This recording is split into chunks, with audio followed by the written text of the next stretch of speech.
pues nada más, yo creo que ese sería como que mi gran cuestionamiento. ¿Qué más puedo hacer? O por ejemplo, dentro de mi compañía, toda la compañía, todos los estatutos, mi equipo de trabajo son mujeres.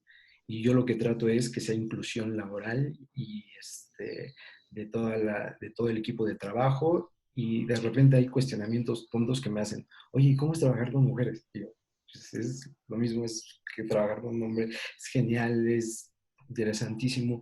Creo que desde esos aspectos está todo muy, muy mal y no sé cómo poder seguir resolviendo estas problemáticas, aunque también habían mencionado, Estefanía mencionó que es un cambio tal vez de día a día, estoy yo como ella cuestionándome todas las acciones con mi equipo de trabajo, que yo quiero que todas estén cómodas, que se sientan bien, que vean que no todas las instituciones están adecuadas para los roles masculinos.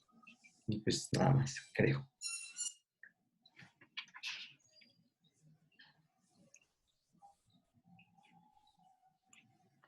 Muchas gracias. Comento a partir de estas tres participaciones. ¿Les parece? Sí, estoy pensando organizar esta de por sí ya es una pregunta en sí misma, o sea, ¿qué servicio tiene tanto para hombres como para mujeres, no? O sea, como que podemos trabajarla en breve. Me gustaría escuchar ya las últimas tres chicas, simplemente sus preguntas para ya añadirlas al mapa y empezar a deconstruir, ¿va? Yo tengo una pregunta, lo puse en el chat, pero creo que nadie lo vio. ¿Cómo se ve el papel de este hombre de Estado en una política exterior feminista? O sea, por ejemplo, no sé, Justin Trudeau o Macron, ¿no? Que son dos de los que han ejercido una política exterior feminista. ¿Cuál es su papel como así literal hombre de Estado en esta política exterior? ¿Listo? Perfecto. Me encantaría escuchar preguntas o dudas de Fernanda, de Rita y de Chelo antes de ya proceder a entrar a todo esto que estoy sumamente emocionada para construir en conjunto. Fernanda, ¿estás por aquí? Sí, yo acabo de preguntar lo de la política exterior. Es que no me salía El cuadrito. Sí. Ay, bueno, perfecto. Pues muchísimas gracias, Fernanda. Rita, ¿cómo has procesado esta información? Todavía estoy procesando. Nada, tan pronto me salga uno la escribo en el chat. Ok. Thank you. Gracias, Rita. Y, Chelo, ¿cómo te ha parecido todo esto? ¿Qué dudas has tenido? Pues increíble. También estoy volada de mi cabeza. Sobre todo he pensado en el sistema internacional, sobre todo pensándolo desde una cuestión de crisis orgánica, una crisis organizacional. ¿Hasta qué punto podemos seguir sosteniendo este sistema? Entonces pienso, yo trabajo mucho en la parte de políticas públicas, la parte de que las mujeres se integran en la vida pública, pero ¿hasta qué punto podemos seguir sosteniendo esto? ¿Hasta qué punto el medio ambiente, que una mínima parte de la población sea parte de la hegemonía? Porque lo primero, por ejemplo, mi pensamiento ahorita fue, pues es que la mitad de la población está excluida, pensando en mujeres, pero luego, pero de todos esos hombres, ¿cuántos entran en la parte de intersexualidad? ¿Cuántos entran en la parte de orientaciones sexuales diferentes? ¿Cuántos entran en minorías? Toda la parte interseccional que ya nos había mencionado, y en esa parte es como una pequeña parte se sostiene y muchas acciones ya se están llevando a cabo. O sea, me sorprende ver todas las acciones que se están tomando, por lo menos en el mundo, que vemos en nuestros países. Entonces, ¿hasta qué punto esto se va a poder sostener y no va a haber un cambio de crisis hegemónica?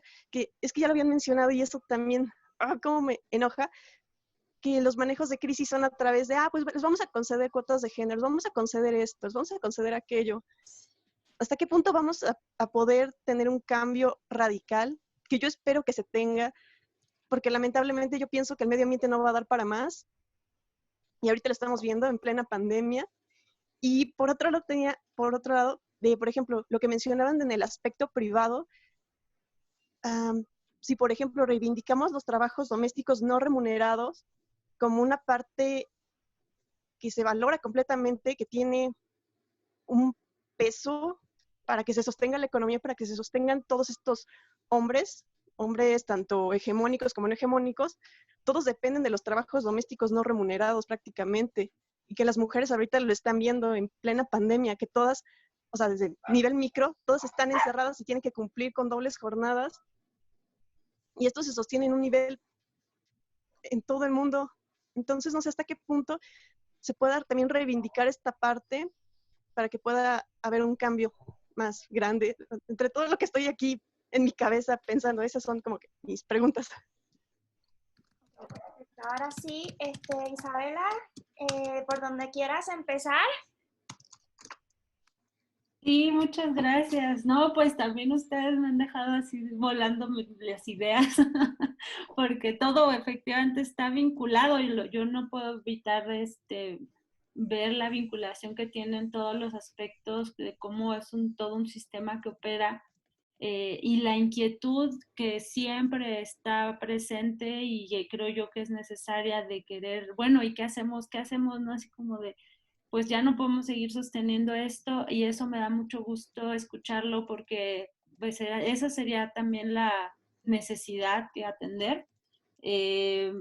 Miren, no sé ni por dónde empezar porque tengo Vamos a empezar, si quieres, por esta parte de el sistema, para entenderlo mucho mejor. Creo que hay muchas preguntas sobre eso, cosa de que, o sea, creo que podemos hacer un trace de entender un poco más el sistema, el patriarcado, y luego proceder a los hombres de Estado y luego caer en qué podemos hacer nosotras de manera individual, tanto hombres como mujeres, para empezar a desentramar esto. O sea, en la medida en que entendamos la complejidad un poco, y nuestras opciones, diferentes modelos o formas de repensar eso grande, cómo podemos desde lo pequeño empezar a desarrollar rutas de acción. Creo que es una buena concepción.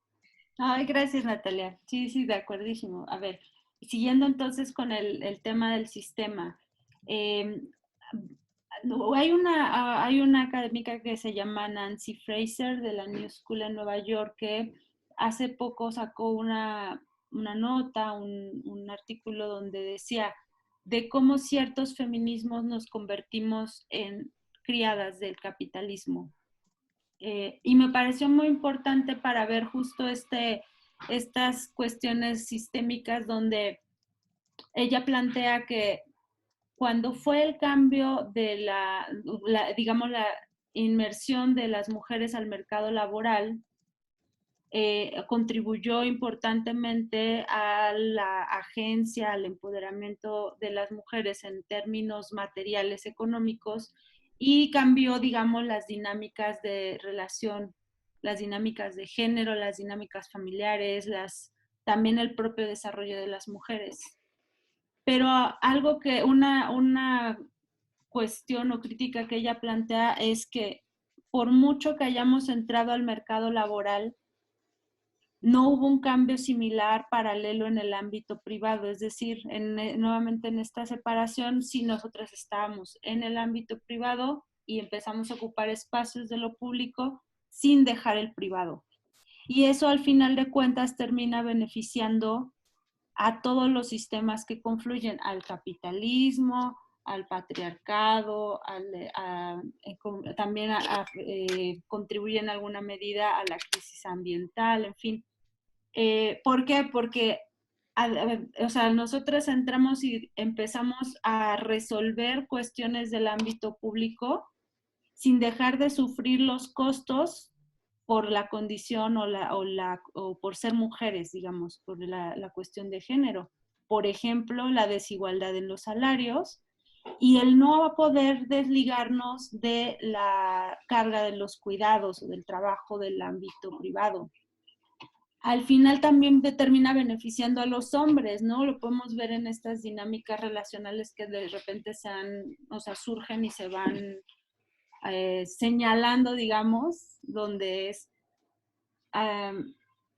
ya hay nuevas formas de relacionarse, pero de repente veo mujeres, pues sí, quejándose donde a los hombres les parece muy fácil que las mujeres lleven el sostén de la casa, el sostén económico, y eso termina por hacerles el juego a ellos. Entonces, a eso se refiere un poco Nancy Fraser con el hecho de que termina sirviendo al sistema, ¿no? O sea, hay soluciones que hemos buscado, planteado, reflexionado desde los feminismos que pues no, parece que nos juegan una trampa, un resbalón horrible, y eso confirma la idea de que no importa lo que hagamos, digamos, o sea, el sistema siempre está hecho para estar en contra de las mujeres, o sea, para tener un costo para las mujeres. Eso me parece que es un punto clave que podríamos al menos tener presente en esta construcción de la conciencia colectiva e individual para estar alertas, para empezar. Yo pienso que eso no va a cambiar por sí mismo, o sea, saber que siempre va a haber un riesgo y un costo para las mujeres, no va a cambiar necesariamente o no nos va a dar la solución, pero sí nos puede poner en una alerta importante para lo que sea que hagamos. También otra cuestión en términos sistémicos, me parece que tiene que ver con, ya lo decía Vanessa, ya tenemos este análisis, está bien encontrar, describir los problemas y todo, pero luego como hacia dónde transitamos, pero me parece que es necesario ampliar este análisis a que paulatinamente vayamos ampliando que esa conciencia llegue a muchos lugares, porque eso es lo que no existe. O sea, aunque el ejemplo más claro, ya han mencionado algunas cosas, es el sistema de cuotas, ahora el principio de paridad, que por cierto no es lo mismo, ese es un aspecto cuantitativo. Y me parece que en algún punto sí tendríamos que ir transitando, y siento que de alguna manera lo estamos haciendo, aunque a ritmos diferentes en varios lados, pero transitar o ir avanzando de lo cuantitativo a lo cualitativo, porque lo que vemos a partir del análisis de las masculinidades, y por eso empezaba con esa revisión de, claro, primero efectivamente analizar nuestras relaciones de género empieza por analizarnos, si lo podemos ver así cuantitativamente o en términos materiales, mujeres y hombres, pero va mucho más allá de eso, va a un nivel de prácticas, de creencias, de lógicas, de dinámicas, en fin, y avanzar un poco en el cuestionamiento de lo cualitativo es muy importante, porque lo estamos viendo, podemos haber entrado a muchos espacios, podemos seguir continuando entrando a muchos espacios las mujeres, y cuando llegamos pasan varias cosas, entre ellas, de quienes estamos observando, podríamos empezar a cuestionar que de qué sirvió que llegaran esas mujeres.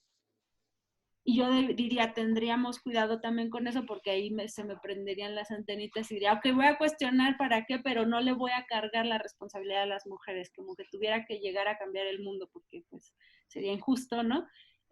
Pero sí es una buena pregunta para hacer. Bueno, entonces si ya llegamos las mujeres a espacios, ahora ¿qué hacemos con eso?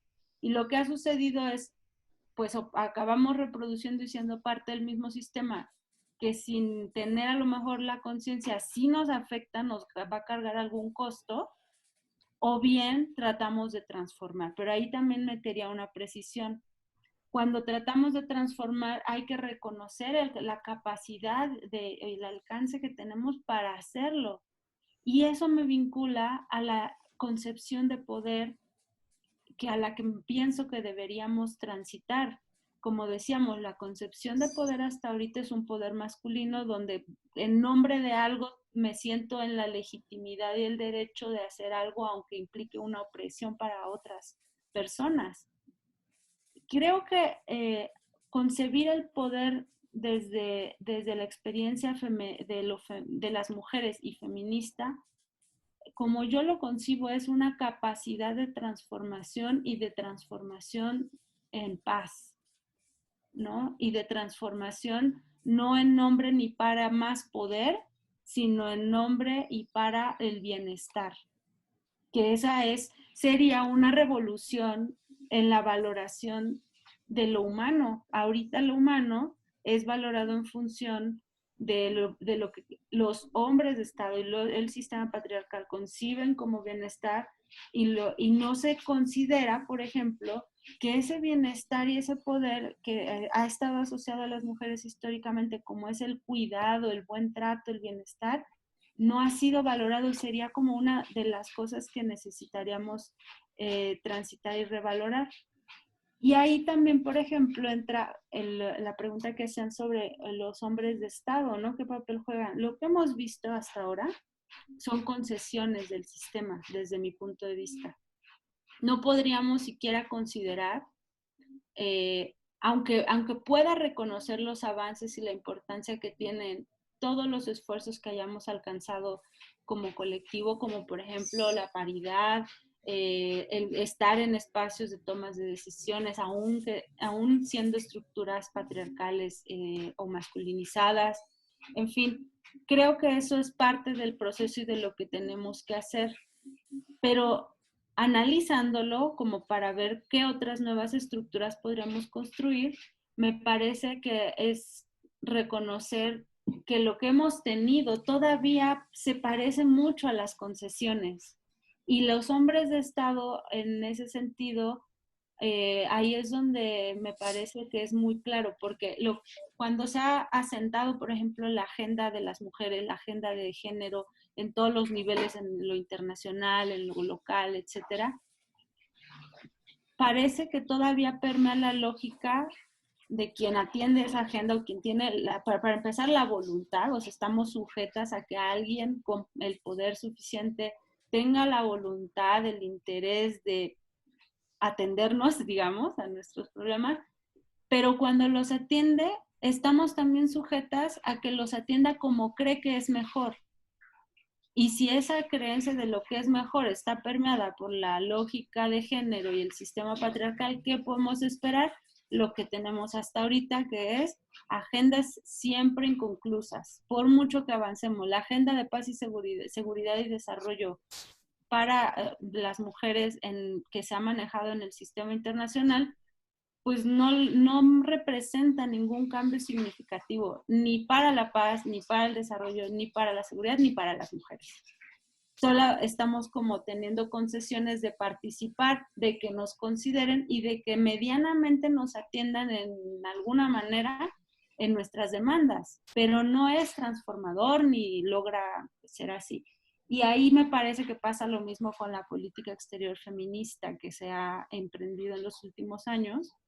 Y me parece muy riesgoso porque desde mi punto de vista, es como una confusión y que lo asocio mucho a ignorar lo que es la lógica feminista, y no hablando de que haya una definición y un modelo ya hecho. Estamos en construcción, pero me parece que esa construcción no están al pendiente ni están conscientes quienes se van subiendo ahora sí que a la tendencia del feminismo, porque eso también estamos viendo un fenómeno que es pasar ahora sí que de repudiar y resistirse a los feminismos a usarlo indiscriminadamente porque suena bien y todos están en onda, casi como por moda, ¿no? Entonces ahí me parece que hay una responsabilidad importante de quienes incursionan en usar el discurso de los feminismos, porque en teoría si se cumpliera, implicaría una revolución histórica así de verdad de una magnitud impresionante, y sin embargo no me parece que tengan esa connotación. Más bien pienso que pues siguen siendo concesiones desde estas figuras de hombres de Estado donde nuevamente se reproducen los roles y estereotipos de género, en donde parece que son los hombres los que tienen que darnos permiso de hacer las cosas, o los que tienen que tener la voluntad de traer nuestras causas y nuestras perspectivas al ámbito que tienen, pero como ellos lo consideren. No hay una gobernanza, como lo planteaba Vanessa, con las mujeres. O sea, todavía no llegamos a ese punto, y eso es muy fácil de quedarse en el nivel de simulación, porque queda a ver, puede ser muy discursivo. Entonces, sí me parece también que perdón, me está saliendo que Diana ha ingresado a la sala de espera. Creo que se salió Diana y entra de nuevo. A ver si ya está. Diana, ¿ya entraste? Bueno, esperemos que ya haya podido entrar. Y bueno, lo que decía, todo esto, ya viéndolo hacia qué podemos hacer y qué nuevas estructuras construir, a mí me parece que hay un punto a tener cuidado importante, que es sí tener clara esa meta, pero dedicar y disfrutar un poco más el tiempo del proceso, o sea, del tránsito a eso. ¿Por qué? Porque a veces, por ejemplo, varios de los ejemplos que han compartido ustedes sobre si un proyecto sería suficiente o no, y pues parece que estamos cayendo en lo mismo. Pues sí, en una perspectiva crítica podríamos reconocer que aún todos los esfuerzos que hemos estado haciendo históricamente, pues siguen cayendo en esas trampas del patriarcado, en la misma lógica, no resuelven, no transforman, pero por sí mismas, cuando las juntamos, a mí me parece que sí estamos viendo un proceso de cambio que va a tardar, coincido en que a lo mejor no lo vamos a ver en nuestras generaciones, puede tardar muchísimo tiempo, pero pienso que el proceso en sí mismo es importante y fructífero, porque el propio proceso sí puede implicar transformaciones particulares o acotadas que sí beneficien en mucho sentido a las mujeres en este caso y a cualquier persona que viva opresión a raíz de este sistema, aunque por desgracia no es generalizado todavía. Esa sería una limitante, pero eso no quita que el proceso en sí mismo tenga sus propios beneficios e incluso que beneficie a personas que no se lo proponen. Por ejemplo, en el caso de las mujeres como colectivo, sí podemos ver que eh, hay mujeres que no están inmersas, no tienen a lo mejor un acercamiento o una conciencia sobre estos temas, pero ya disfrutan, digamos, de los cambios. Y aquí nada más apenas escuché, quisiera aclarar, porque escuché eso y me llamó mucho la atención, que ese disfrute de los cambios y que va más alineado a los derechos, o sea, poder ejercer nuestros derechos, es un disfrute no en términos de que ya la hicimos, ¿no? Ya entramos al mercado laboral y en fin, como que hay muchas cosas, sino más bien son cambios que eran necesarios. Y apenas escuché a una persona decir que es que las mujeres también tenemos privilegios en el sistema y yo me quedé como muy preocupada porque desde mi punto de vista nunca vamos a tener privilegios en el sistema. Y comparar, por ejemplo, como privilegio que las mujeres tengamos, por ejemplo, una casa y ya no nos hagamos cargo del cuidado, por decir, en mi experiencia personal y como a mí ya me sucede en mi experiencia personal, ya por eso ya las mujeres tenemos privilegios en el sistema, me parece una cosa desproporcionada todavía. ¿Por qué? Porque lo que tenemos, como les decía, es a lo mucho concesiones, también cambios favorables para nuestros derechos o para nuestro desarrollo. O sea, ya no vivimos en el mundo que pudo haber sido hace 200 años o hace 50 años, pero de eso a que a nivel sistémico sea un cambio que ya haya resuelto y nos haya hasta dado privilegios, me parece que es una brecha muy, muy, muy grande. Entonces también tener, digamos, como parte del proceso que así como podemos disfrutar estos cambios paulatinos con sus limitantes, sus acotaciones, pues también habría que considerar estos riesgos. Y yo sí creo, un poco con una pregunta que puso aquí Natalia en el pizarrón, es que eventualmente sí llevará a una crisis hegemónica por el simple hecho de ya no estar tan a gusto, es decir, ya no le estamos haciendo tan fácil al sistema el hecho de que funcione, sigue funcionando y va a seguir funcionando y vamos a seguir seguramente operando para el sistema, pero ya no es tan sencillo. Y me parece que los ejemplos del 8 y 9 de marzo son muy buenos ejemplos, al menos para México, América Latina, pero yo lo vi en muchos más países, de que ya esa incomodidad al sistema está plasmada y que esa incomodidad se ha hecho no solo, aquí estamos hablando a lo mejor, y pongo el caso de las mujeres, pero los demás movimientos, todos los movimientos, los ambientalistas, los movimientos sociales en todas sus expresiones, representan incomodidades para el sistema que deben potenciarse para generar esa crisis económica. La pandemia es una crisis de lo que teníamos hegemónico. ¿Por qué? Porque todo todo lo industrial del sistema capitalista, todas las bases sobre las que se sostenía, que no tenían que ver con el trabajo del cuidado, por ejemplo, está en crisis.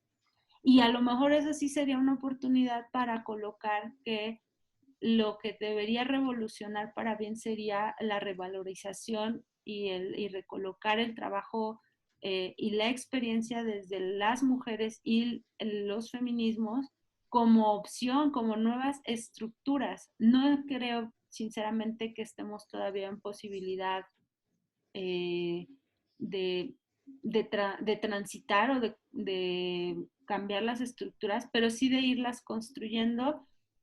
Un trabajo hormiga es el que hacemos entrando a las instituciones. Sé que es bien difícil, también me he debatido sobre no va con mis principios participar de estas instituciones patriarcales o estructuras cuales sean, pero también es cierto que si no entramos a trabajarlo desde adentro, pues va a ser muy difícil. Si entramos a trabajarlo desde adentro y somos una, ¿no? O sea, como poquitas, y además apenas estamos viendo cómo, no vamos a lograr ese cambio y no está mal, pero me parece que es parte del proceso, o sea, ir incursionando. Lo ideal entonces es que nos vayamos insertando masivamente en esas estructuras y a la par, creo que eso sí es algo muy bueno, ir buscando esa construcción, al menos todavía aquí a nivel de idea, de lo que las nuevas estructuras podrían ser. Y a mí me parece que la sororidad, la ética y la estética feminista que han planteado varias filósofas feministas, que algunas las que conozco aquí en México, en Costa Rica, en España, tiene que ver precisamente con la posibilidad de construir esas otras estructuras basadas en lógicas feministas, es decir, en lógicas que renuncien o que no reproduzcan el poder, la hegemonía, el control, la subordinación y jerarquía de la lógica masculina en la alternativa que podamos construir y en contraste construyamos con sororidad, con ética y con estética. Y la estética tiene que ver con las formas. Y eso es lo que nos plantean estas feministas. Hasta para hacer las cosas hay formas y ahí el feminismo tiene mucho que aportar, porque las formas de opresión, de competencia masculina, de jerarquía y de confrontación y de violencia, además, que ha estado asociada a la masculinidad, no son las formas que consideraríamos desde una estética feminista. Entonces, bueno, a grandes rasgos es. Me encanta esta presentación. Quiero hacer una salvedad. Ya llegamos a la segunda hora. Era como el espacio que teníamos de 2 horas. Me encantaría continuar, o sea, y quiero invitarles a todos los que se quieran quedar en esta presentación, a quedarse, pero los que se tengan que ir, si tienen dudas sobre esto va a estar grabado y se va a subir en el canal de YouTube. Así que entiendo que pues nos estamos pasando de tiempo, pero esto es sumamente o sea, increíble eso. Yo estoy aquí como con ustedes, pero nada, les quería hacer esa salvedad a los que se sientan que les toca irse.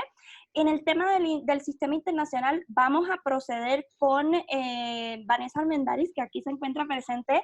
El próximo 30 de mayo vamos a profundizar aún más en pensamiento sistémico. Creo que esto nos sirve como muy buena base para trabajar, seguir construyendo sobre esto que estamos dialogando sobre el tema sistémico. Quiero potencializar sobre 2 preguntas con Isabela.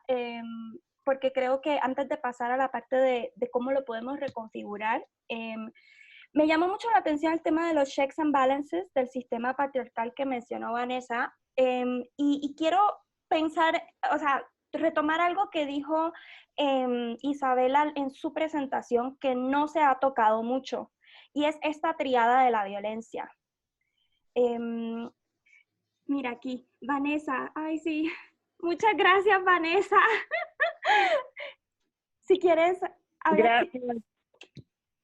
Y gracias, estuvo increíble, me encantaron las propuestas al final, Isabela, me dan ganas como de transcribirlas porque creo que fueron súper claras y ya ven, de repente nos unimos y traemos diferentes bagajes, pero yo sentí como muchísimo sentido y coincido, ¿no? Entonces me emocionó mucho eso, creo que me encantó toda la conversación y esta parte específica. El tema que estás abriendo, Natalia, también me interesa, voy a ver la grabación, ahora me tengo que ir, moví un par de sesiones y no me arrepiento de haber estado acá y nos vemos en 2 semanas. Chao. Muchas gracias, Vanessa. Chao. Bye. Estefanía, también te tienes que ir, ¿verdad? Sí, yo ahorita de hecho empezó el en vivo que les comentaba y pues ando aquí, allá y no ando en ningún lado. Ah, no se preocupe. Sí, pero me llevo muchísimo, yo amo estas sesiones, me voy a inscribir a la que sigue también. Muchas gracias Isabela, espero seguir aprendiendo de ti también, de Natalia por supuesto, soy súper fan de ella y de todas ustedes, gracias por todos sus conocimientos. Gracias, Estefanía. Bueno, les mandaré por correo el video cuando lo terminemos, así que no se preocupen por eso. Muchas gracias, adiós. Chao. Bueno, las que nos quedemos acá, creo que, o sea, nos hemos olvidado un poco sobre la triada de la violencia y para mí eso es imprescindible que lo abordemos, sobre todo porque cuando hablaste sobre la violencia contra las mujeres, la violencia contra los otros hombres y violencia contra ellos mismos, ¿no? O sea, estos hombres de Estado o el hombre masculino hegemónico. Estamos pensando en hacer todos estos cambios en el sistema internacional y yo soy un poco escéptica porque vivimos de un mundo como de las ideas, como si no hubiera resistencia a todos estos cambios que estamos proponiendo. Y me llama mucho la atención el tema de las guerras, ¿no? La violencia contra otros hombres, el tema de acudir a los conflictos armados, la violencia sexual, la guerra, la violencia de Estado, las pandillas, el uso legal de la fuerza, que también se le considera el terrorismo de Estado, pero que no lo quieren definir. Entonces, me quedé pensando con lo que decía Vanessa, sumamente interesante este sistema de checks and balances, porque así también se mueve el sistema internacional y con la violencia de por medio. Entonces, estamos viendo el sistema, estamos viendo el patriarcado, y nos estamos olvidando del fenómeno de la violencia que es transversal a estas dos estructuras, a cómo se comportan estas dos estructuras, porque la violencia es utilizada para seguir oprimiendo, ¿no? O sea, no es simplemente los conflictos son de la naturaleza humana, ¿no? Pero la violencia es ese fenómeno que se utiliza para, a través del uso de la fuerza, y ya sabemos de manera hegemónica y también del uso de las armas, etcétera, aplacar todo descontento o toda incomodidad. Entonces, esto que planteabas, por ejemplo, de que es importante considerar los riesgos y ver el descontento y las incomodidades, ¿no? Que deben potenciarse para crear esta crisis hegemónica. ¿Cuál va a ser el retaliation? O sea, sé que estoy sonando muy como realista, o sea, la teoría del realismo de... ya vi a Marta reírse, ya como que... Pero sí, o sea, como que es muy de aniquilar y destruir todo lo que intente o se ha visto como una amenaza. Entonces, ¿cómo podríamos proceder a deconstruir también esa triada de la violencia, ya pasando a las otras esferas que habíamos dialogado, ¿no? O sea, de sistema internacional, sistema estatal y sistema o de las relaciones uno a uno, lo que podemos hacer en nuestra casa? Porque eso me genera mucha preocupación. Y también algo que me llamó mucho la atención que dijiste era, la crisis hegemónica, una de las formas de generarla es crear esta percepción del patriarcado de que no está funcionando. Y eso es increíble porque lo que generan los conflictos, ya cuando asumen la violencia, es que el otro lado se sienta ignorado, pero que también recurra a la violencia para frenar, o sea, a ver, tú con armas y todo, pero no todo el mundo es como que Gandhi, que va a hacer huelgas de hambre y todo así, sentarnos a hacer yoga, o sea, no todos son así, y, o sea, y más pues en contextos y en culturas como las nuestras, por ejemplo, aquí en Latinoamérica, donde es unas culturas de violencia, no son culturas de paz. Entonces, me gustaría potenciar sobre eso, sobre el tema de la conciencia, cómo podemos quizás entrar en un nuevo nivel de conciencia, de entender que este patriarcado no está funcionando para todos, no solamente contra las mujeres, sino para todos, incluyendo los hombres, y pues trabajar sobre eso. O sea, no sé si ves algo similar, o sea, yo sí lo veo como, si no trabajamos la violencia, ¿qué va a pasar? Aparte, y lo otro que quería comentar, sobre todo en el caso de las mujeres y el tema de los cuerpos de las mujeres, ¿no? Cómo siguen siendo vistos como objetos para el Estado, pero también formas de desanimar movimientos feministas y desanimar las olas feministas, es también recrudeciendo la violencia sexual, la violencia como arma de guerra. Entonces, yo quisiera pues trabajar esos puntos que, si bien lo del sistema internacional lo trabajaremos más en profundidad con Vanessa las próximas 2 semanas, la violencia nos toca a todas, y más si estamos haciendo como mujeres internacionalistas unos planes o unas rutas de acción con estas sesiones y con todo lo que vamos a hacer, unas rutas de acción que van a incomodar este sistema, y más también los hombres, cómo nos pueden ayudar, ¿no? En este proceso, o sumarse también a nuevas soluciones. Así que, ¿cómo lo ves, Isabela? Pues muy interesante, porque creo que lo que comentas sobre el tema de la violencia es precisamente de los puntos fundamentales. O sea, aquí vimos a los componentes y a lo mejor podría llamar la atención que la violencia no esté en los componentes analizados por Connell, pero es porque la violencia es el medio, es la herramienta que permea los componentes, es decir, la violencia es la que permite ejercer el poder, mantener el control, mantener la dominación, etcétera, ¿no?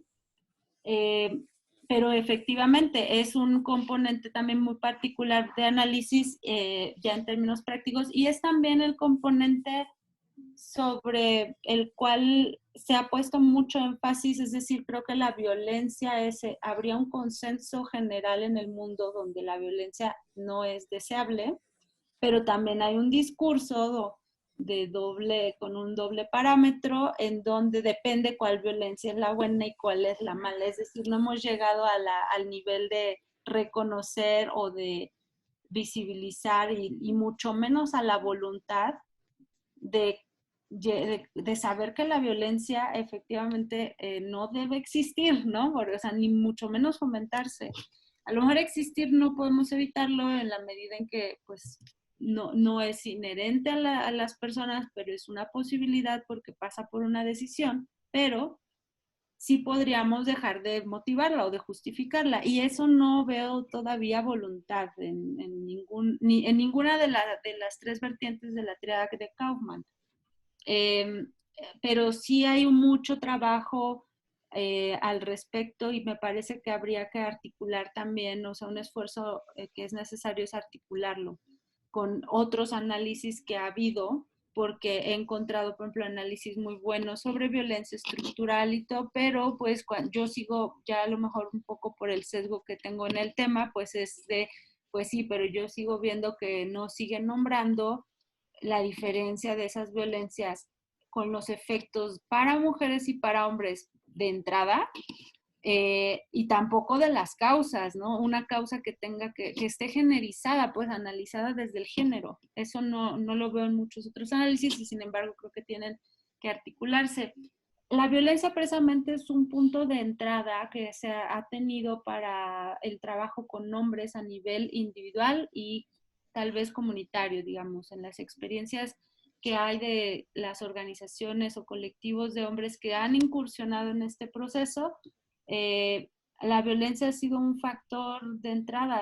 A lo mejor es muy, ha sido también muy señalado o cuestionado en el sentido de que termina por estigmatizar a los hombres como hacer esa asociación tan directa y lineal de que masculinidad es sinónimo de violencia. Sabemos que no, pero pudiera pasar que la perspectiva desde fuera sea que sí, y entonces no contribuya mucho a el ideal que sería de construir las masculinidades con todos los componentes que hay, no solo el de la violencia, porque por ahí, por ejemplo, también un poco como el ejemplo de Nancy Fraser que les ponía, así como una mujer que trabaja o que tiene acceso a una forma de poder no representa una transformación feminista necesariamente para todo. Un hombre que llora, también se ha manejado, un hombre que llora no le quita de que sea un hombre que ejerce, que es machista o que ejerce la violencia masculina, en fin, o sea, digamos, no, una sola experiencia no cambia. Y de hecho podemos ver cómo en las resistencias y rechazo a los feminismos, partir de una experiencia suele ser la estrategia para desvirtuarlo. Por ejemplo, si señalamos en la marcha, si marchamos por la violencia contra las mujeres, no falta quien diga, ay, pero yo conozco una mujer que es más violenta que no sé qué, ¿no? O sea, es como contrastar con una sola experiencia para desvirtuar todo lo demás, y eso es desproporcionado y es pues una táctica que al final a la que recurre el sistema, por ponerlo en términos generales, y son de las trampas que se van surgiendo. Entonces, bueno, en términos de la conciencia, me parece que sí, es un esfuerzo que tiene mucho que ver con el trabajo hormiga que hagamos, ¿no? Y trabajo hormiga incluso ahí lo incorporaría aún el trabajo articulado. ¿Por qué? Porque comparado con el sistema y las estructuras y todo pues lo que concentran de poder, ¿no? Los sistemas, difícilmente los esfuerzos, incluyendo los esfuerzos articulados que podamos hacer para una toma de conciencia feminista, son pues pocos, son trabajo hormiga, que por fortuna veo cómo se van ampliando a lo largo del tiempo. O sea, yo en muy poco tiempo en mi vida he podido ver cambios muy significativos que de acuerdo a lo que leo, o sea, de otros tiempos, me parece que vamos más acelerados. Eso no quita también que por desgracia el sistema tenga sus propios incentivos y mecanismos para seguir incentivando. Por ejemplo, retomando los casos de estos colectivos de hombres que han incursionado en este trabajo necesario de trabajar sus violencias, trabajar su masculinidad para buscar alguna alternativa. Algo que he podido ver es que ¿cómo esperamos tener un cambio más significativo si tenemos tantos incentivos culturales, tantos incentivos sociales y sobre todo tecnológico? La tecnología pues ha venido a sumarse como un factor de reproducción de todo eso, es decir, no es para culpar ni mucho menos a la tecnología, sino que la tecnología, como tantos otros medios y mecanismos, pues responden y reproducen lo que hagamos la sociedad.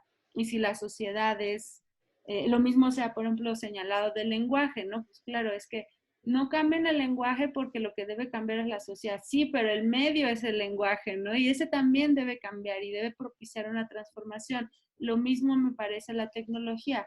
Si vemos que la lógica de las relaciones de género en la estructura patriarcal implican necesariamente una subordinación a las mujeres, pues podemos ver cómo de repente surgen tecnologías creativas que sirven para reproducir ese mismo esquema. Entonces, sirven para la trata de mujeres, para el consumo sexual de sus cuerpos, en fin, o sea, se diversifica. Entonces, tantos incentivos van a tener un poder pues mucho más grande que los esfuerzos hormiga que podamos hacer, por desgracia. Y eso no quiere decir que debamos prescindir de lo que estamos haciendo, más bien es como para dimensionarnos colocarnos, a lo mejor nos frustramos un ratito, pero buscar formas creativas de continuar. Un ejemplo también que quisiera compartirles es el de una metodología propuesta, bueno, que empezamos a trabajar un colega y yo, está ahora sí que en espera por diversas cuestiones del contexto, pero me gustaría plantearles un esquema. Les voy a compartir la pantalla otra vez para explicarles una propuesta, un ejemplo de propuesta. No está acabada, no está todavía desarrollada, pero es una propuesta de cómo hacer este traslado de lo que encontramos en el análisis a buscar transformaciones. Entonces, ubicábamos los componentes de las configuraciones de las masculinidades, que era esto: poder, dominación, etcétera. Esto que está presente a nivel de la configuración de la masculinidad en lo individual y lo colectivo, quiere decir que también están presentes en lo público y lo productivo, o sea, en esas estructuras de lo público y de lo productivo, porque son las que están asociadas a los hombres en el sistema patriarcal. Esto quiere decir que entonces la esfera pública también tiene estas mismas características. Y la propuesta que planteábamos Fernando Rodríguez y yo, un colega de Querétaro, es cómo podemos observar, estas categorías en la esfera pública. Y entonces ubicamos una matriz inicial que tiene que ver con lo público y lo político. Y también con una perspectiva más sistémica, o sea, buscando aplicar la perspectiva sistémica. Entonces decíamos, bueno, tenemos en varios niveles de análisis que van desde lo micro a lo macro, y en lo macro entraría el sistema internacional, y tenemos varios ámbitos asociados a lo público político. Todavía está muy acotado, o sea, no abarcaría todo lo que implica lo público, pero sí lo público político. Y hay un ámbito conceptual, hay un ámbito político y hay un ámbito institucional. Lo ideal, o sea, una propuesta metodológica que habría o sería importante desarrollar es cómo es que esos componentes de la masculinidad están presentes en cada uno de estos cuadrantes. Por ejemplo, en el ámbito conceptual, hay como dos grandes cuadrantes que va a lo micro-meso, ¿no? Y otros que van a lo meso-macro. Pero cambiando de ámbito se desagregan un poco más. Entonces, aquí lo que pusimos fue campos de análisis o espacios de análisis en donde nos gustaría generar una metodología para analizar cómo esos componentes de la masculinidad hegemónica están presentes en este campo que cruza un ámbito con un nivel de análisis. Y eso nos podría dar a lo mejor una pauta de análisis y luego solución para saber en dónde tocar a la estructura, digamos, de dónde moverle las tuercas ahorita a nivel teórico, metodológico, conceptual, etcétera, pero eventualmente la práctica. Así fue, me parece, como el proceso de la epistemología feminista, que nos enseñó o nos planteó toda una metodología de cómo primero empezar por analizar la diferencia o el impacto o los efectos diferenciados para mujeres y para hombres de cualquier ámbito de la ciencia, ¿no? Que queramos incursionar. Entonces está un poco inspirado en eso, en realidad está, les digo, en desarrollo. Y también en el libro que les comentaba al inicio de Puley y Hartman, creo que era, sobre Ecological Masculinities, decía, ¿cómo transitamos de lo egológico, egologic, a lo ecológico? Y que venga desde, digamos que transforme las estructuras del patriarcado hacia una colaboración más incluso a las estructuras de gobernanza que comentaba Vanessa. Y aquí me parece que lo ejemplificaba muy bien en este esquema de cómo podemos tener a lo mejor una transición de lo egologic a lo ecologic, o sea, solo ser verdes en términos de ambientales, pero que sigue sosteniendo las estructuras de subordinación del resto del mundo, ¿no? O sea, él sigue siendo el hombre como parámetro, solo que ahora más ecológico o ambientalista, pero lo demás sigue, ¿no? Igual. Y más bien transitar a algo que reconozca la diversidad y la equivalencia en el valor de todas las formas de vida y de coexistencia en la humanidad. Entonces aquí es donde particularmente estos autores plantean cómo los hombres se pueden involucrar en esta transición, y eso sin duda a mí me parece que entra por una conciencia y revolución muy personal. Eso no quita que deba haber motivantes o sí, como impulsores desde las estructuras, pero eso también nos plantea el enorme reto de motivar a su vez el cambio en las estructuras. Y ahí es donde redunda otra vez que las mujeres que hemos estado en esto, y claro, hombres, pero bueno, colectivamente hemos sido más las mujeres que estamos en este cambio por la transformación feminista, y eventualmente nos gustaría que eso se pudiera ver, ¿no? Y materializar, pero sin duda eso no excluye que los hombres deban participar y encuentren cómo hacerlo, porque de lo contrario también estaríamos viendo lo que hemos señalado en los movimientos, donde otra vez el patriarcado a través de las actitudes y rechazo e intentos de incursionar a fuerzas de los hombres en nuestros espacios, pues acaba por acapararlo y quiere, más bien es una forma de desvirtuarlo. Entonces tienen que encontrar sus propios espacios, sus propios métodos, pero en articulación y desde los feminismos. Esa es una propuesta que me parece, sí, para mí, inamovible, que si no es feminista no va a ser, porque ya vimos en la historia de la humanidad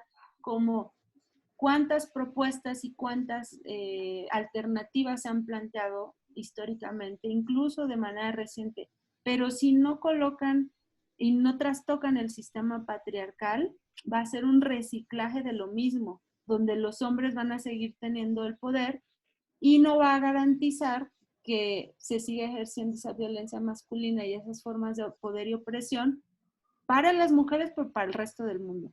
Entonces, me encanta, Isabela.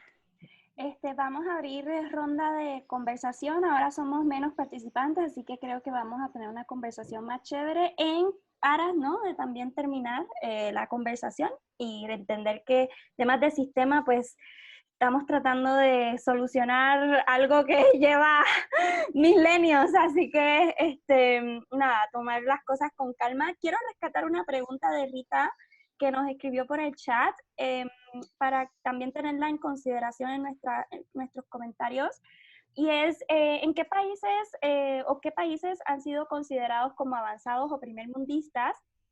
No, pero vuelvo a reafirmar la pregunta. En países considerados como avanzados o primermundistas y que sin embargo estas discusiones no tienen prioridad, nuevamente, o sea, interesante traer el tema norte-sur, ¿qué medidas a grandes escalas se pueden tomar para lograr algún cambio social o sistémico que sean reales y no solo superficiales como suelen ser ciertos talleres de capacitación?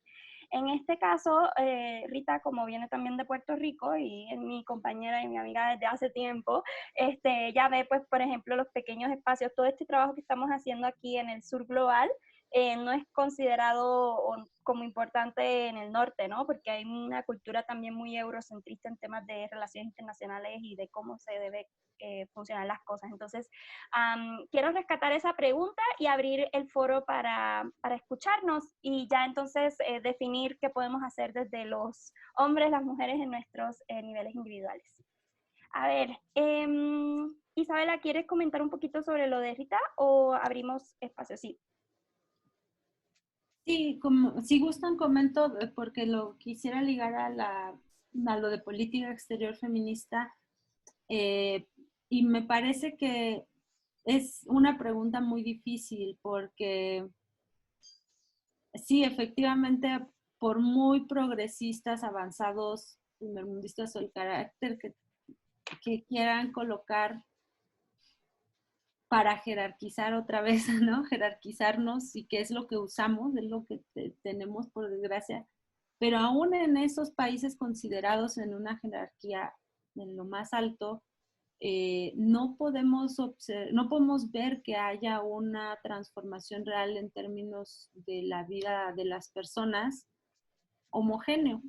O sea, podrán tener efectivamente muchas condiciones diferentes de bienestar y no sé, lógicas también diferentes, pero me parece que todavía no hay ningún país que logre, pues sí, desarticular opresiones y particularmente las opresiones de género, ¿no? Que están basadas en el orden social de género. Y lo hemos podido ver en casos como Suecia, como Reino Unido, o sea, donde no importa cuán avanzados estén en muchos sentidos, sigue habiendo problemas de desigualdad, de discriminación y de violencia hacia las mujeres, como a muchas otras expresiones a muchos grupos de la población. Y a veces más bien sus problemas también tienen mayor foco o énfasis en los que tienen con otros países o con poblaciones de otros países. Por ejemplo, la migración, ¿no? Cuando se desatan todas estas disputas por el estatus migratorio, si les dan el acceso, si tienen derechos, o también el terrorismo, como mencionaba, ¿no? Es decir, a lo mejor cambia el punto o el foco de sus problemas, pero no cambia que siguen siendo expresiones de violencia, de desigualdad, y desde mi punto de vista no cambia que sigue siendo el mismo orden de género y patriarcal el que está detrás también de todas esas expresiones.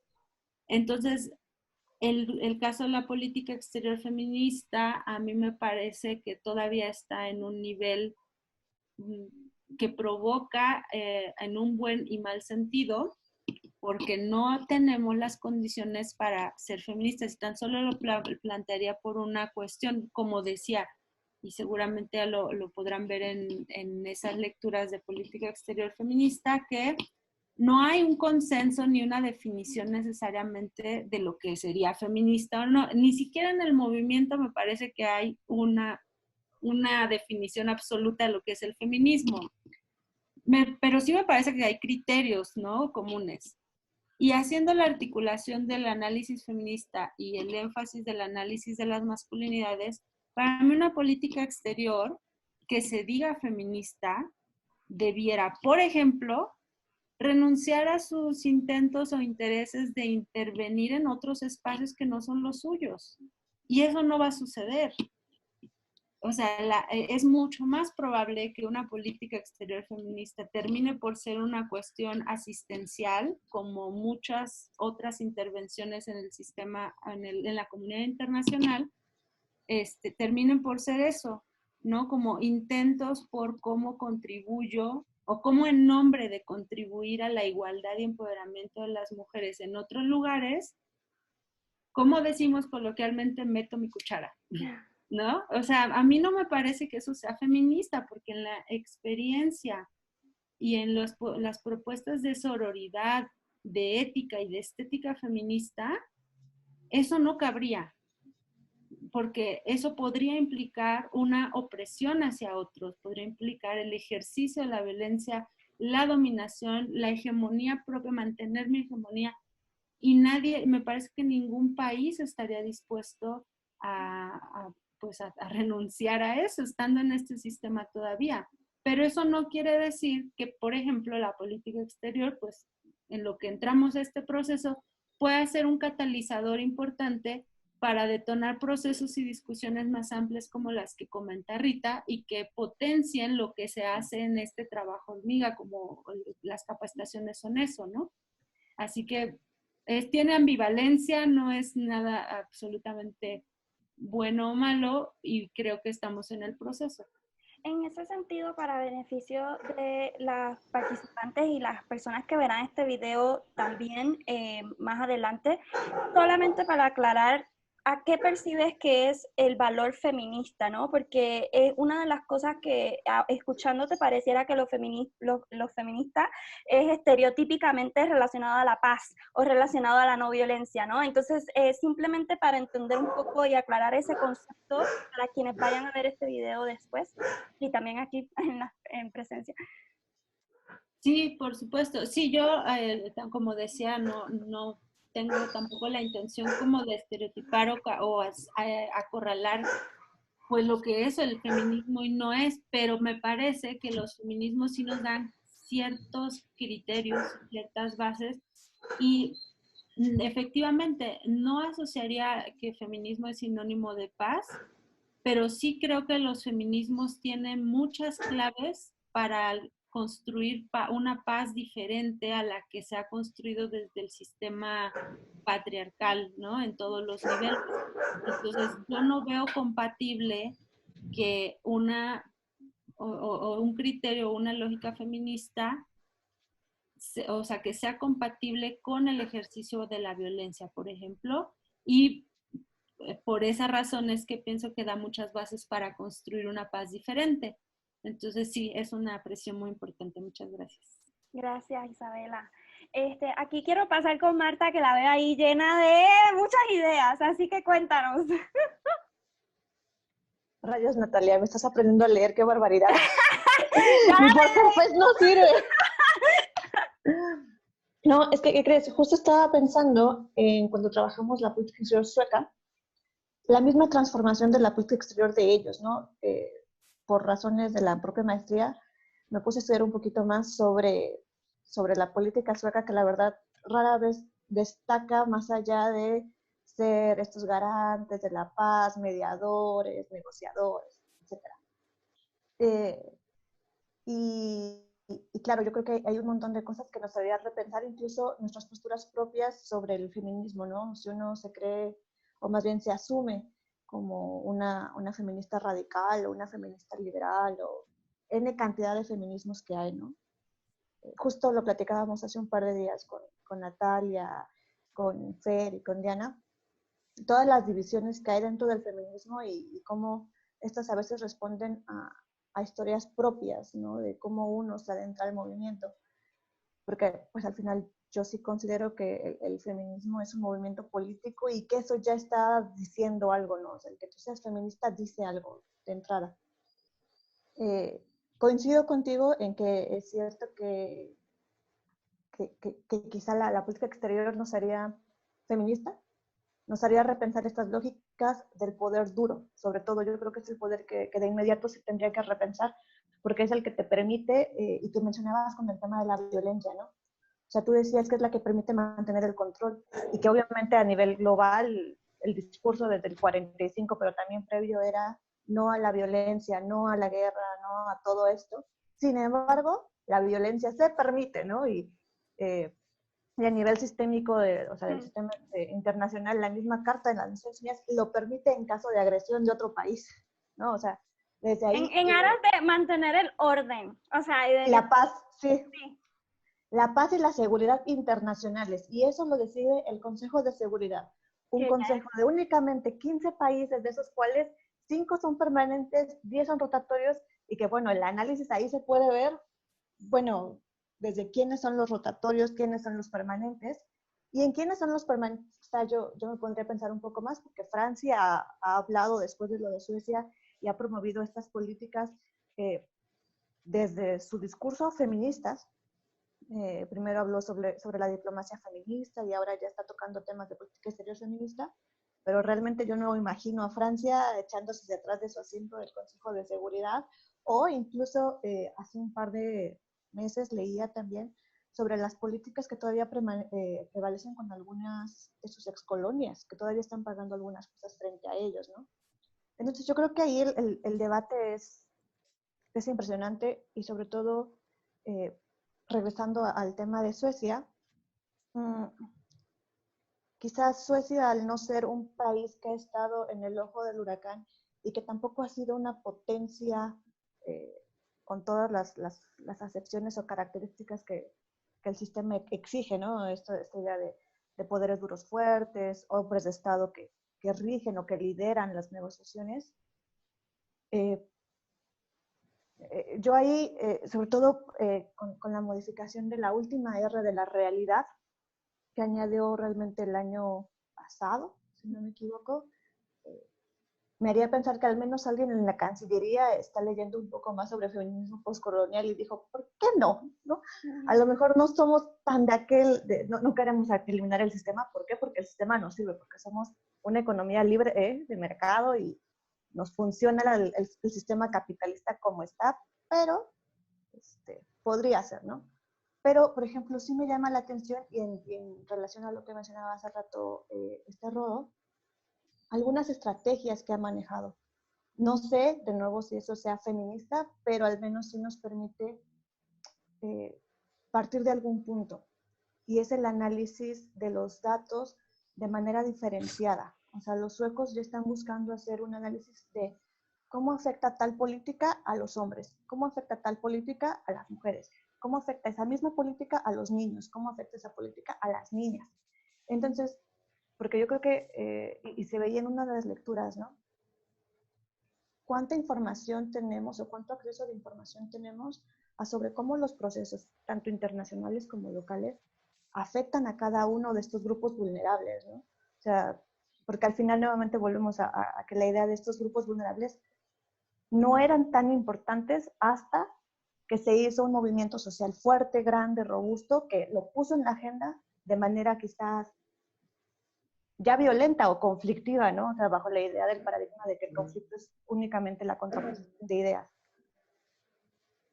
Entonces, no sé, creo que en lugar de ayudarme a concluir, me diste más preguntas. No, pero trajiste unos temas sumamente increíbles, porque sobre todo el Consejo de Seguridad de las Naciones Unidas, o sea, este organismo que es la ejemplificación de la masculinidad hegemónica a nivel internacional, punto. O sea, y el hecho de que tú digas, Francia no se va a quitar del asiento por llamarse feminista, eso de por sí ya es una concepción de, pero es que esta es mi esfera de poder.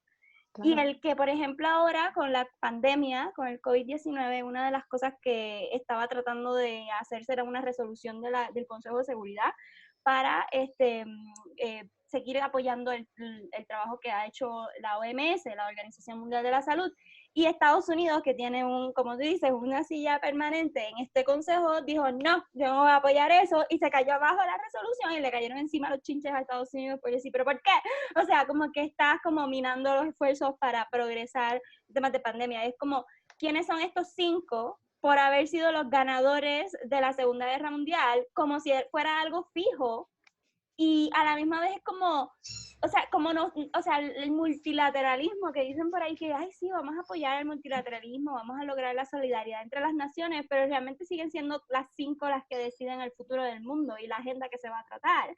Entonces, es como esas 5, o sea, no puede haber una rotación o una reaplicación del cambio, o sea, en vez de que sea permanente, que sea todo rotatorio, pero no, porque muchos de estos países, los 5, son los principales donantes de la ONU, entonces es como obvio, pon dinero en la mesa y te mantienes como permanente, y es como, es horrible empezar a ver que esto, o sea, que se sigue perpetuando a un nivel también por ego de los estados. O sea, los estados también son actores en el sistema internacional y tienen sus propias identidades, ¿no? Y su forma de ver el mundo. Entonces, ya no es tanto el hombre, sino el estado como ente histórico, más que por algún ego de algún líder, etcétera. Es que esa es la identidad de ese país. Entonces, es terrible cómo empezar a minar eso cuando aquellas organizaciones que todo el mundo, ay, sí, la Agenda 2030 porque lo dijo la ONU, o la campaña XYZ porque lo dijo la ONU, es como,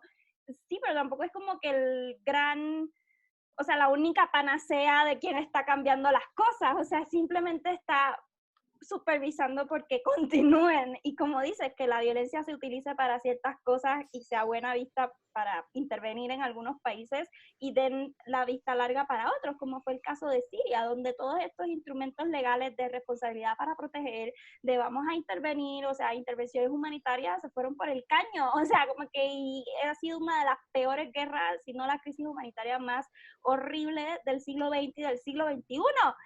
Nada, me llamó muchísimo que lo trajeras, gracias por traer eso. Creo que es importante que también empecemos a ver esta concepción de los grupos vulnerables, no solamente de las mujeres, sino de los migrantes, todo esto que estás mencionando, Marta, o sea, lo ato mucho a la retórica que mencionó Isabela al principio de la presentación, de nunca víctimas, mejor victimarios.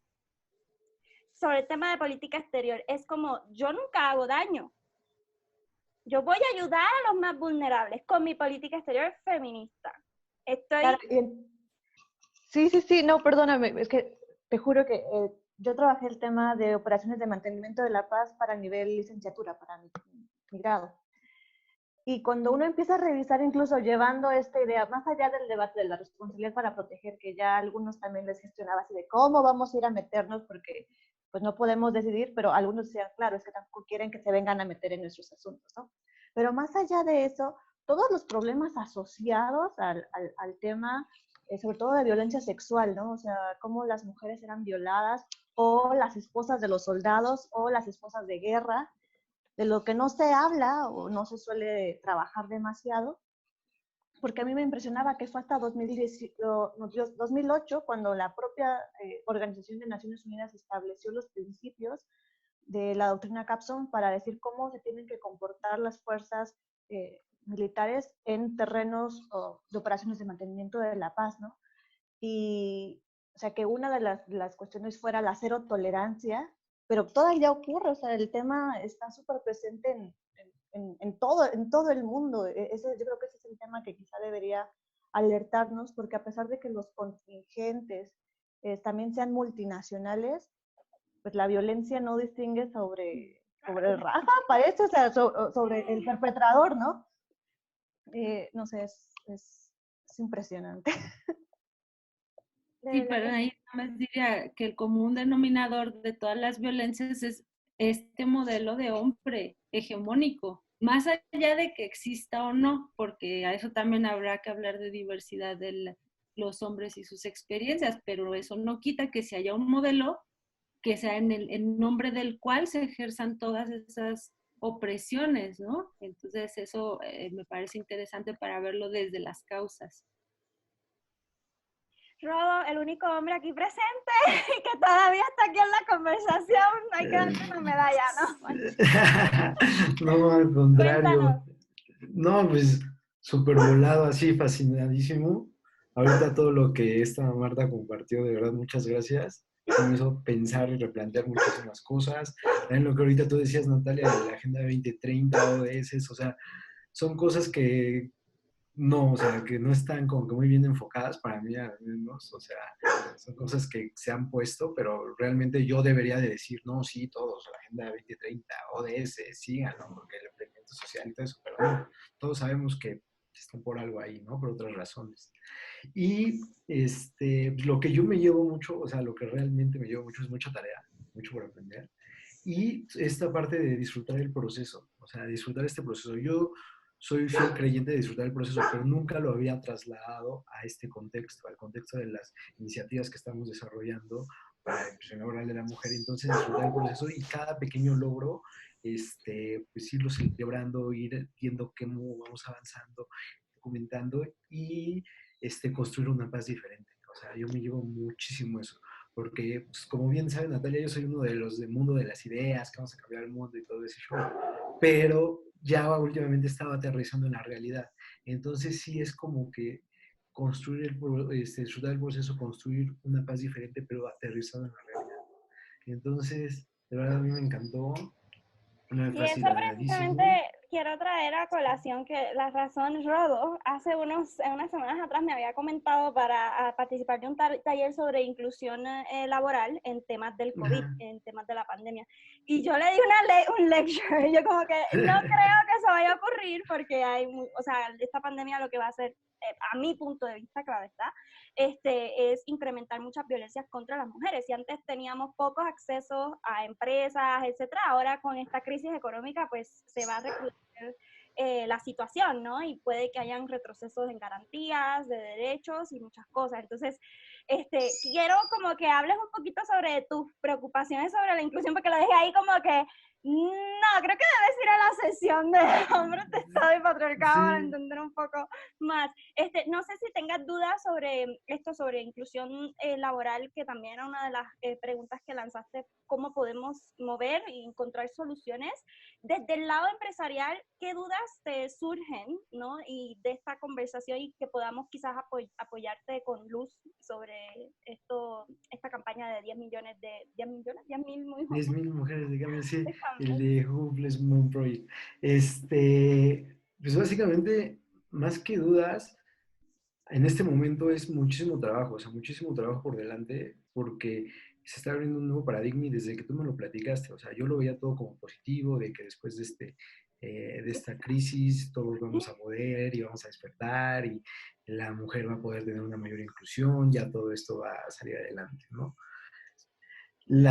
Si podría preguntar algo, sería pues igual, o sea, yo creo que seguir trabajando, como Isabel lo dijo, o sea, ir haciendo el trabajo hormiga día a día, y yo creo que eso va a poder hacer que se vuelva un impacto, ¿no? O sea, no tratar de hacer un impacto gigante, sistémico, grande, porque como lo han mencionado, tal vez no lo podemos ver en esta vida ni en la siguiente vida, pero yo creo que las pequeñas acciones que vamos a ir detonando van a ser las que van a lograr el cambio.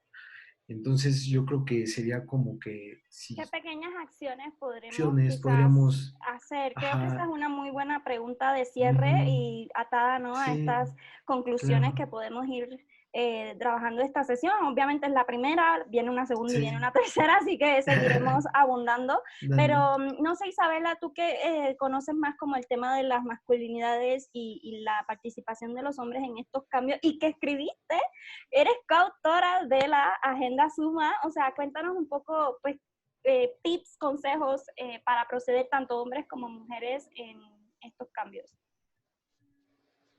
Sí, pues ahora que mencionaban lo de la inclusión, justo me parece que es uno de los temas muy importantes, o sea, en términos conceptuales esa es la cuestión, o sea, lograr la inclusión, pero también, pues, por desgracia no estamos exentos de que en este mismo sistema haya de repente esfuerzos donde la inclusión sea como el pretexto o la fachada o la simulación, y a veces termina reproduciendo lógicas que pues son las mismas, ¿no? Las mismas de opresión y de jerarquía.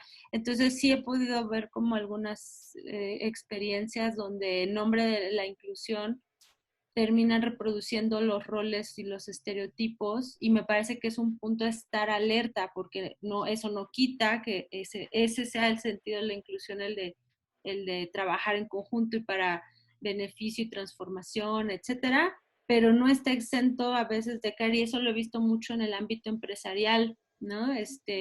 Hay, sobre todo en espacios que pues a veces son muy conservadores, o sea, el sector privado tiene una buena combinación en algunas partes con el conservadurismo, y he visto iniciativas que intentan, pues sí, como buscar hacer un aporte en el tema, sobre todo en la medida en que va tomando auge, como es la igualdad de género, el empoderamiento de las mujeres, etcétera. Y ya cuando lo ponen en papel, digamos, o lo aterrizan, pues reproducen los roles. Por ejemplo, les dan espacios a las mujeres, pero solo en áreas o departamentos asociados a su rol, ¿no? Lo administrativo, y cuando lo ves en términos jerárquicos, pues ves cómo las mujeres están sobre representadas en la base, o sea, hace como una L, ¿no? La mayoría está en la base, pero muy poquitas en la más alta jerarquía, y es inverso para los hombres. Entonces también ahí se ven las lógicas, y habría que buscar cómo transformarlos. Y sí, la agenda que menciona Natalia, que con gusto les comparto, la Agenda Suma por la Igualdad, fue un esfuerzo colectivo. En realidad yo me tocó la parte, o sea, soy coautora en cuanto a la redacción, pues, pero la información y todo responde a un proceso colectivo que fue muy, muy rico, muy enriquecedor.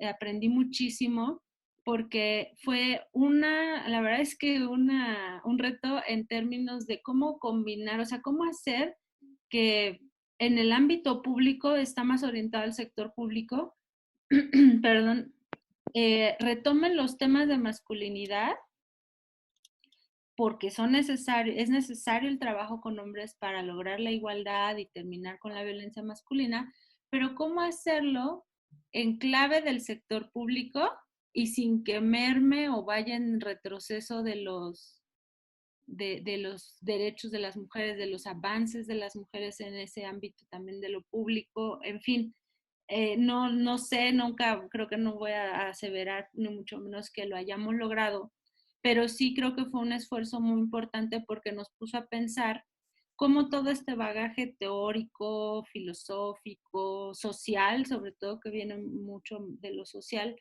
se trasladaba en la práctica. Es decir, cuando demandamos en la calle que se acabe la violencia contra las mujeres y las niñas, cuando exigimos que los hombres dejen de ejercer su masculinidad porque nos daña, ¿no? O sea, masculinidad en términos dañinos para las mujeres.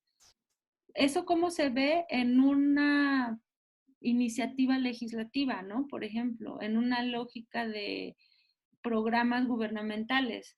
No llegamos a un nivel de detalle porque todo eso responde a una lógica más sobre la marcha, pero sí hicimos una plataforma que estaba muy inspirada en la plataforma de acción de Beijing, que nos parece que la plataforma de acción de Beijing colocó precisamente esos ideales de los movimientos de las mujeres en una cosa muy concreta, a decirle a los estados, ¿no? A ver, Estado, logra la igualdad. ¿Cómo genera tal política, reforma tales leyes, considera estos programas, no sé, digamos como una serie de pasos a seguir que no es tan literal, o sea, más bien procesos a seguir o a impulsar, en ese caso para los estados, y un poco inspirado en eso es que tratamos de hacerlo aquí, ¿no? Es decir, sabemos que entrar a este tema es muy, muy difícil en términos de que no es ampliamente conocido, ¿no? En estos términos de género, del análisis de las masculinidades como construcción de género. Entonces, ¿cómo lo trasladamos para que sea de mayor comprensión y aplicación? Entonces, de eso se trata la propuesta, de una serie de recomendaciones planificadas como una plataforma para el caso mexicano sobre qué debería hacerse para incluir a los hombres en 4 ejes, que es el cambio cultural como un eje que está necesario y transversal a todo, la salud de los hombres porque representa, los hombres en ejercicio de su masculinidad se ponen en riesgo y no cuidan su salud y eso representa una sobrecarga para las mujeres, además pues, de lo que les puede implicar a ellos mismos, ¿no? La corresponsabilidad, y eso involucra al Estado, sobre todo a través de sus centros de trabajo, y una vida libre de violencias que se enfoca a la tríada de o sea, se basa en la tríada de la violencia. Yo le dije a Luis de comprar comida china, pero podemos comprar una pizza. Gracias, Isabel. María, cuéntanos que estás por ahí. Voy a poner aquí. Ya sabemos que tienes hambre. ¿Pizza o comida china? Yo preferiría pizza. Está hablando ahí. ¿De queso, verdad? ¿A ti te gustan los vegetales? No puedo ponerle mucho. ¿O de queso? No, de queso. Rita, nosotros también queremos comer también. Mándanos un pedazo. Ay, no me diga. ¿En serio escucharon eso? Sí, ay, perdón. ¡Qué vergüenza! No te apures. Mándanos unas rebanadas para acá que también estamos con hambre. Pensé que estaba en mute, lo siento. No te preocupes. Rita, cuéntanos, by the way, algunas conclusiones o preguntas últimas para ir cerrando la sesión. Sí, no, gracias a la aportación, ¿verdad? Y gracias, Isabela, por responder mi pregunta, pero fue gracias a la aportación de Rodi y de Marta que yo estaba compartiendo con Natalia que estaba un poco confundida con la última lectura, sobre todo el gobierno de leyes, y ahora pues pude entender más, ¿verdad? Por qué era tan importante esto de el orden que está establecido y por qué, ¿verdad? Ciertos países le dan tanta importancia a estas organizaciones y estos esquemas que ya llevan cierto tiempo. Así que gracias a ellos por, ¿verdad? Discutir esos puntos, pues pude, ¿verdad? Eso me abrió más, ¿verdad? Pude entender mejor y nada, y lo otro que quería aportar, ¿verdad? Yo no sabía cómo clasificar, yo le estaba explicando a Natalia que mi pregunta venía con el trasfondo de lo que yo he visto en Puerto Rico, donde pues considerada la colonia de una potencia mundial, ¿no? Y donde la libertad de expresión y todo esto supuestamente se apoya y es bienvenido y todo lo demás, pues obviamente sí, estos temas de empoderar a la mujer y de sacarla de esta desventaja, pues se discuten, pero es algo bien superficial y existen esfuerzos gubernamentales, privados, organizaciones sin fines de lucro, todo lo que ustedes quieran existe aquí para ayudar y sin embargo no se ve ningún cambio. Sobre todo, pues vemos mujeres que sí, que desde su crianza es para que vayan a la escuela, para que se eduquen, maravilloso. Y las que no se criaron en ese tipo de hogar donde se fomenta esto, ¿qué pasa con ellas? Y pues nada, de ahí venía mi pregunta. Y pues no sé si querían... Sabes que eso me trae a colación porque yo he tenido una relación tan conflictiva con la mentalidad del colonizado, ¿no? Viniendo de Puerto Rico y saber todas estas doctrinas que nos dan. Pero ahorita escuchándote pienso, y quizás eso puede ser una gran pregunta que me llevaré también yo para trabajarlo ahí en este tema de teoría del feminismo internacional, es cómo Puerto Rico como Estado nunca ha sido Estado, porque hemos sido siempre colonia. Entonces, la percepción de un Estado como república, como esta visión de la antigua Grecia, nunca se llegó a concretar. O sea, fuimos como este... Voy a hacer un paralelismo, pero no es para generar como más controversia, pero es como este feto que nunca pudo salir. Sí. O sea, porque es como que se estuvo formando y estuvo más de 9 meses, 30 años o 4 siglos, y todavía es la hora que no puede caminar solo, porque estamos ahí incubados dentro del mismo sistema engranado de Estados Unidos. Entonces, yo creo que lo más difícil para nosotros como sociedad puertorriqueña ha sido tener que lidiar no solamente con la violencia de género y la violencia patriarcal, sino también esta otra forma de opresión que es el colonialismo, y entender cómo eso está transversal y reprime aún más, porque ahorita escuchándote me estaba riendo, Rita, porque muchos de estos programas de empoderamiento femenino, ahora que yo vivo afuera, claro está, pero allá sí, obvio, uno quiere meterse en los talleres y todo, ¿no? Pero acá yo digo, eran superfluos, o sea, superficiales al 100, donde la mujer siente como que sí, estoy empoderada, y salió como una charlita ahí de inspiración, pero no realmente para cambiar su vida, porque llega a su casa y es como que el hombre está esperando que le hagas arroz con habichuela, o sea, punto, o sea, no, por más que digas, sí, voy a cambiar las cosas, o sea, la misma sociedad está, o sea, sales a la calle y no ves el cambio verdadero en tu nivel de entendimiento sobre qué eres tú como mujer. Y yo inclusive hace como 2 años atrás hice un webinar sobre, o sea, era contando mi experiencia sobre la carga de ser una mujer puertorriqueña. O sea, era una doble carga. O sea, yo sentía que Puerto Rico es una mujer violentada. O sea, la isla de Puerto Rico es como una mujer violentada. Y yo que nací ahí, crecí ahí, sentí tanta violencia, pero no la sabía hasta ahora que estoy viviendo afuera, como que identificar es horrible, porque estudias, por ejemplo, las teorías de Frantz Fanon, que se enfoca todo lo que es la mentalidad del colonizado, y dices, o sea, no manches, o sea, actúas igual en países que son repúblicas independientes, buscando algo o dándole poder a algo por sobre ti misma. Entonces, para mí ha sido, inclusive, creo que para ti también, Rita, que estás viviendo en otro país, o sea, como que tener, o sea, la salida de la isla o de ese contexto colonial nos ha permitido ser más mujeres o descubrir quiénes somos como mujeres, porque allí estábamos con 3 líneas de opresión terribles, o sea, no solamente la patriarcal, no solamente la de violencia, sino también la colonial y la familiar, que también influye, ¿no? Dependiendo del lugar donde nacemos. Entonces, me hiciste pensar eso, de qué tanto el Estado, o sea,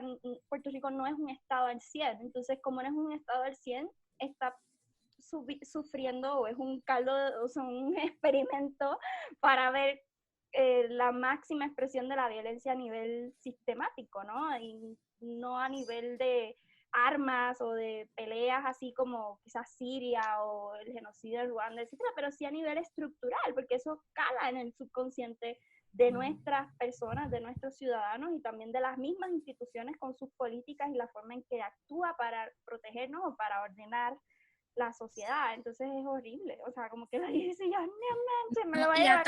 a tal nivel que cuentan con las herramientas, vamos a decirle así, cuentan con una herramienta estas mujeres, pero no les interesa utilizarla, no está en, ¿verdad? En su plan utilizarla y buscar otro, vamos a poner así, otro modo de vida. No se lo lleva. Y después de, por ejemplo, en el caso para beneficio de todos los que no son de Puerto Rico, para no monopolizar la información, pero algo súper interesante fue que después del huracán María, o sea, Puerto Rico regresó 20 años, 30 años atrás, o sea, como que hubo un retroceso en temas de no solamente infraestructura, sino también en temas de mentalidad, o sea, todavía es la hora que no hay a nivel colectivo una catarsis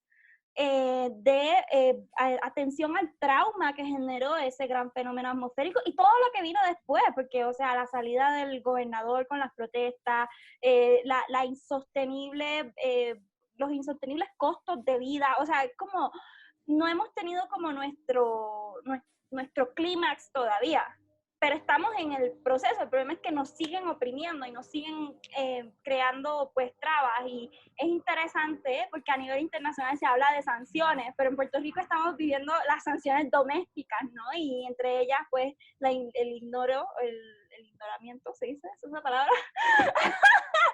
La ignoración, aquí inventándome una nueva palabra, de nuestra existencia como pueblo, ¿no? Y es horrible, o sea, cuando se pone a ver como wow, o sea, todo lo que nos toca, pues ya, imagínense, eso es a nivel isleño, la complejidad.